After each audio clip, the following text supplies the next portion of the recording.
The Beach Institute actually has a very interesting history. It's an integral part of the story of Savannah. It goes back to beginning of Reconstruction right after the Civil War. It was founded as the first African American school, or the first publicly funded school for African Americans in Savannah.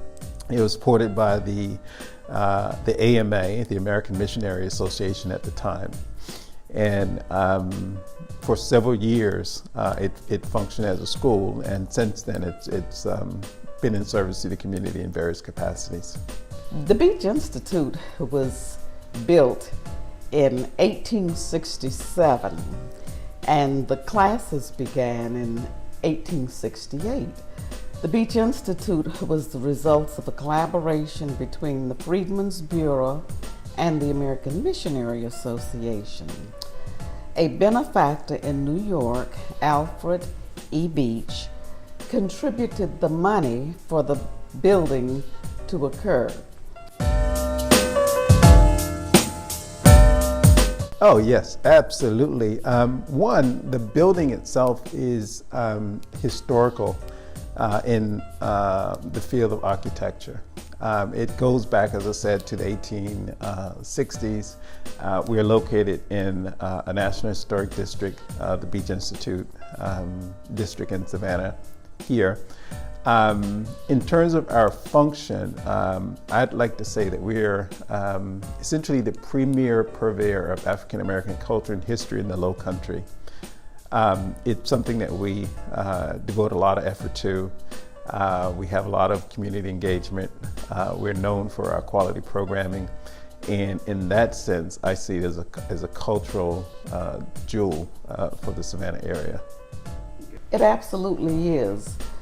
First of all, it's in a part of the city which is known for its history. It is in the Beach neighborhood community. The neighborhood was significant because of the number of free blacks who lived here. And then this neighborhood during that period, during a period, was an integrated community with many of the people working at the railroad who lived in this neighborhood. The other thing is that it's in the same place, it has not moved. So it's symbolic of the progress that was initiated in 1867-68, and the fact that it still serves the community, but on a much broader scale, because now it is still an educational institution, but its outreach is far beyond any one race or group or economic class or nationality. We offer a pretty broad suite of programming to the public. Most of it is free of charge. We have monthly lectures where we invite in scholars and artists and creative personalities to actually come and engage with our audience. We have recently instituted a genealogical research support center, which is just a wonderful tool that will be available to the general public to come in and search their ancestral roots. We host exhibits throughout the year in practically all genres of art dealing with African American culture and history. And as I mentioned earlier, pretty much all of our programming is available free of charge to the general public and is well attended. I think that the Beach Institute is a wonderful opportunity for the African American community to showcase our history. It goes as far back as the 1700s, before slaves were emancipated, and it was, to my understanding, the purpose was to educate the slaves.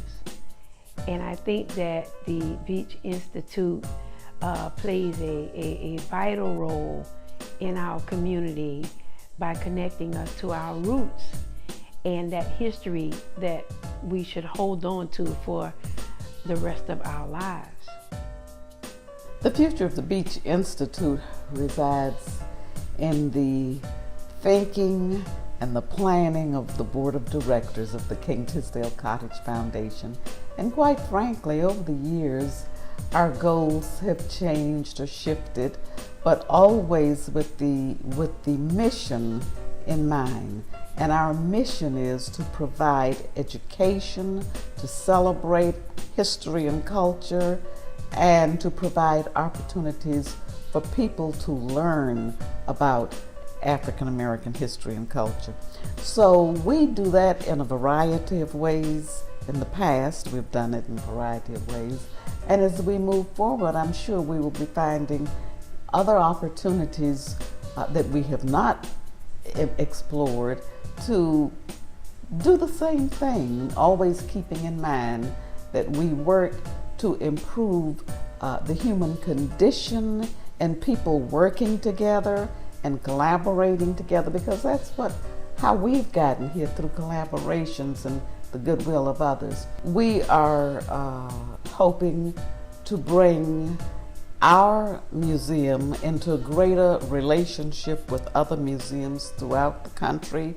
We hope to have a reputation that will allow the big exhibits, the exhibits, and in the past we've had some of those exhibits from the Smithsonian that have been here and other places as well. But we want to have the kind of exhibits that everybody will crave to attend or to visit. We'd love to be, and we expect to be, around for another 100 years. And during that period, we hope to continue to grow and expand, both in terms of quantity and quality of the service and programs that we offer to the community. I mentioned earlier the Genealogical Research Support Center. That's a new addition.